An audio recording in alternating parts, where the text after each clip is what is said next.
Bom dia, pessoal. Aí, ó, carro do nosso amigo André Pastor. Aí, ó, trocando as buchas da balança traseira. Aí, ó, o que acontece? O rolamento quebra. O rolamento tá todo empoeirado. Aqui os roletezinhos. Tá? Isso aí tá causando barulho. Aí a gente vai instalar o kit novo.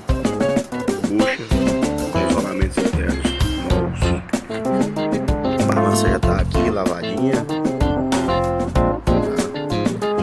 Aqui tá o outro kit, Schmeck. Tá aí dentro aí, ó.